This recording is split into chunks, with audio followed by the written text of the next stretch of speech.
Now we will be starting with cancer.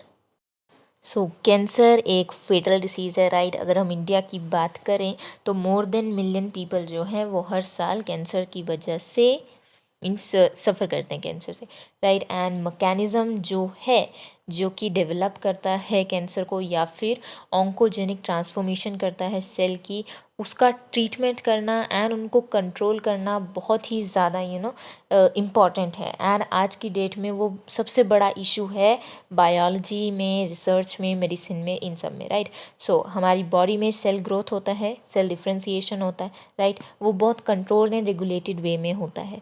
But अगर ये break down हो जाए मीन्स वो रेगुलेशन, तो आपका जो नॉर्मल सेल्स हैं वो डिफ्रेंशिएट होते ही चले जाएंगे, राइट। सो जो नॉर्मल सेल्स होते हैं वो एक प्रॉपर्टी शो करते हैं जिसको कॉन्टेक्ट इनहिबिशन बोला जाएगा। दैट इज़ कि जो सेल्स हैं वो एक दूसरे के कांटेक्ट में रहते हैं, पर कैंसर सेल्स जो होते हैं वो ये वाली प्रॉपर्टी को वट से नहीं मीन्स लूज़ कर देते, राइट। सो कैंसर सेल्स जो हैं वो कंटिन्यूसली डिवाइड होते रहते हैं, खूब सारा मास ऑफ सेल जो है वो इकट्ठा हो जाता है, राइट। सो जब मास ऑफ सेल इकट्ठा होता है due to means cells continuously divide हो रहे हैं, उसको बोलते हैं ट्यूमर।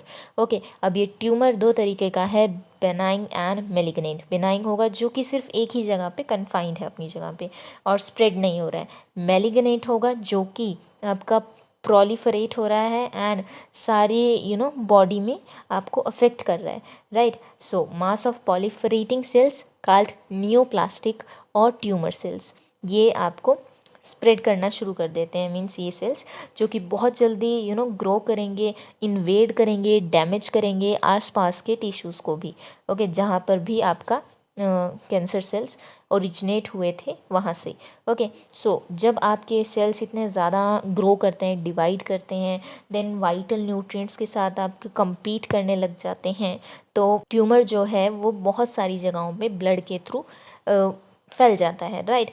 एंड जब ये बॉडी में मीन्स बहुत सारी ऐसी जगहें हो जाती हैं जहाँ पर जाके लॉक हो जाता है, राइट। सो एक और नया ट्यूमर शुरू हो जाता है। So this is known as metastasis, right. So tumour दो तरीके के रहेंगे, बेनाइन ट्यूमर जो कि कन्फाइंड रहता है एक ही जगह से, राइट, स्प्रेड नहीं होगा other parts of the body में और बहुत कम डैमेज होगा। ऐसे तो cancer is a big thing, but benign tumour है तो वो मीन्स रिलेटिवली ओके है। वहीं मेलिग्नेंट ट्यूमर जो है वो all around the body spread हो सकता है, राइट। How come? क्योंकि आपके जो सेल्स हैं, जो मीन्स मास ऑफ सेल है जो कि इतना जल्दी डिवाइड हो रहा है, जिन्हें हम नियोप्लास्टिक या फिर ट्यूमर सेल कहेंगे, ये ब्लड के थ्रू बहुत जल्दी मीन्स ट्रांसफ्यूज़ होते हैं। जहाँ पर जाके सेल्स थोड़े से रुक जाएंगे वहीं पर एक नया ट्यूमर शुरू हो जाएगा, राइट। सो इस प्रॉपर्टी को बोला जाता है मेटास्टेटिस एंड ये सबसे ज़्यादा डरावनी प्रॉपर्टी होती है मेलिग्नेंट ट्यूमर के, बिकॉज इतनी सारी जगह अगर आपको ट्यूमर हो जाएगा तो फिर बचना मुश्किल है। Now causes of cancer, cancer होता क्यों है? सी, जब आपके जो नॉर्मल सेल्स हैं वो कार्सिनोजेनिक नियोप्लास्टिक सेल्स में कन्वर्ट हो रहे हैं, राइट। अब ये कैसे कन्वर्ट होंगी? फिजिकली, केमिकली, बायोलॉजिकल एजेंट्स की वजह से, राइट। अब इन एजेंट्स को बोला जाएगा कार्सिनोजेन। जैसे म्यूटेशन होती है तो उन्हें म्यूटोजेंस बोलते हैं, इधर कार्सिनोजेंस बोला जाएगा, राइट। सो जब आपकी आयनाइजिंग रेडिएशन जैसे कि एक्स रे, गामा रे या फिर नॉन आयनाइजिंग रेडिएशंस भी, यूवी रेज, ये डीएनए को डैमेज करते हैं तो आपका जो नॉर्मल सेल है वो नियोप्लास्टिक हो जाता है, राइट। देन केमिकल कार्सिनोजेंस में अगर हम आएँ तो टबैको के स्मोक में, राइट, वो जो कि लंग कैंसर करता है उसमें भी कार्सिनोजन पाए जाते हैं, ओके। देन आपका जो कैंसर कॉजिंग वायरस है वो है ऑन्कोजेनिक वायरस, ओके, जिसका जो जीन्स है, जिसमें जीन्स हैं वो वायरल ऑन्कोजीन्स बोले जाएंगे, राइट। और क्या है कि आपके जो कुछ जीन्स होते हैं जिन्हें सेलुलर ऑन्कोजीन्स कहा जाता है, CONC, या फिर प्रोटो ऑन्कोजीन्स कहा जाता है, जो कि नॉर्मल सेल्स में मीन्स आपके वो वाले जीन्स पाए जाते हैं, बट वो पर्टिकुलर कंडीशंस के अंडर एक्टिवेट हो जाते हैं, राइट। एंड नॉर्मल सेल फिर ऑन्कोजेनिक ट्रांसफॉर्मेशन कर लेता है, right. So physical, chemical, biological agents, ठीक है, कार्सिनोजेंस बोला जाएगा, X-ray, gamma rays ionising radiations है, UV rays non ionising radiation है, ये नियोप्लास्टिक ट्रांसफॉर्मेशन कर देती हैं।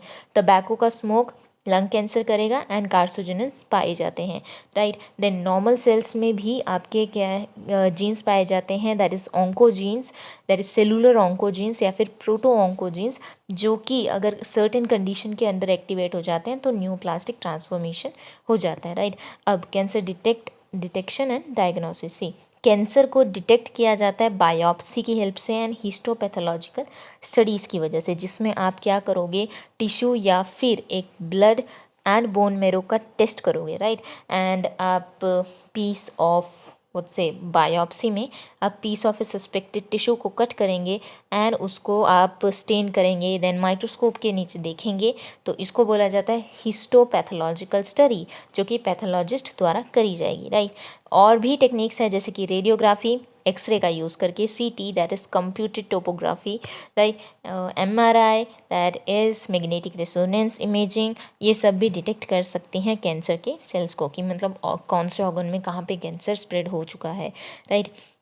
सीटी दैट इज़ सीटी स्कैन जिसे हम बोलते हैं कंप्यूटेड टोमोग्राफी, ये एक्स रे का यूज़ करते हैं एंड 3 डायमेंशनल इमेज फॉर्म होती है हमारे इंटरनल ऑब्जेक्ट्स की, राइट। वहीं एमआरआई में क्या होता है, that is magnetic resonance imaging, वहाँ पर स्ट्रॉन्ग मैग्नेटिक फील्ड्स को यूज़ किया जाता है and point to be noted non ionising radiations को यूज़ किया जाता है, ताकि पैथोलॉजिकली एंड फिजियोलॉजिकल जो भी चेंज हुआ है उस लिविंग टिश्यू में वो आप देख सको, डिटेक्ट कर सको, right.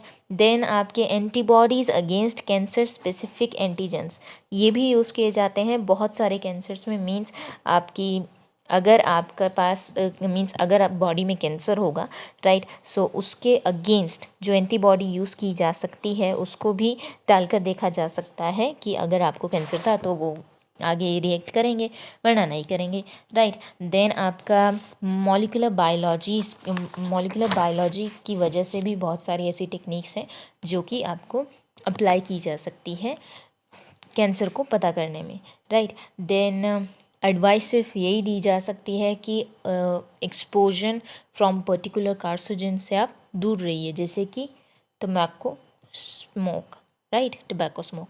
Then now treatment of cancer. See we know that cancer is fatal, but बहुत बार ऐसा है कि कैंसर से लोग ज़िंदा रह जाते हैं, राइट।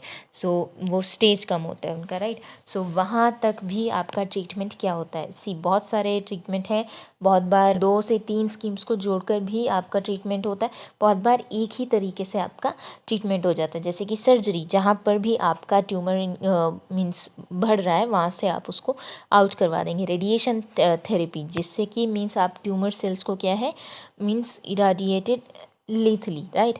देन इम्यूनोथेरेपी, जिसमें आप क्या करते हैं मीन्स इम्यूनिटी इंक्रीज़ कर रहे हैं, ताकि इंसान जो है कैंसर सेल्स आगे आगे जो भी तबाही में चाहेंगे उससे कोप अप कर सके, right. So chemotherapeutic drugs, right. So chemotherapy is not only for cancer. Chemotherapy simply कि अगर आप ट्रीटमेंट कर रहे हो केमिकल्स का यूज़ करके, जो कि एक्चुअल में हर एक मेडिसिन में पाए जाते हैं, सो उसको बोला जाता है कीमोथेरेपी, राइट। बट उसको इतना अच्छे से आइडेंटिफाई किया जाता है कैंसर के साथ, दैट पीपल थिंक्स कि chemotherapy is equals to for cancer only, okay. No, हमें छोटा से छोटा बीमारी भी होगी तो हम मेडिसिन लेंगे एंड उसमें केमिकल पाए जाते हैं, तो वो भी कीमोथेरेपी हुई, ओके। सो कीमोथेरेपेटिक ड्रग्स भी लिए जाते हैं ताकि कैंसरस सेल को मार दिया जा सके, राइट। बहुत बार आपके जो ड्रग्स होते हैं उनके साइड इफ़ेक्ट्स होते हैं, जिसकी वजह से हेयर लॉस होता है एंड अनीमिया होता है, राइट। बहुत बार जो मैंने पहले ही कहा कि कॉम्बिनेशन ऑफ टेक्निक्स भी यूज़ की जा सकती हैं, जैसे कि सर्जरी भी, रेडियोथेरेपी भी एंड कीमियोथेरेपी भी, राइट। सो ट्यूमर सेल्स को देखा गया है कि वो डिटेक्शन को मीन्स अवॉइड करते हैं, right, and destruction by immune system, right. So अगर हम पेशेंट को ऐसे सब्सटेंसेस दें जो जिससे कि उसकी इम्यूनिटी इंक्रीज़ होगी, तो उसकी वजह से वो ट्यूमर को डिस्ट्रॉय कर सकता है, राइट, जैसे कि alpha interferons, simple as that. So here we are done with cancer also, okay.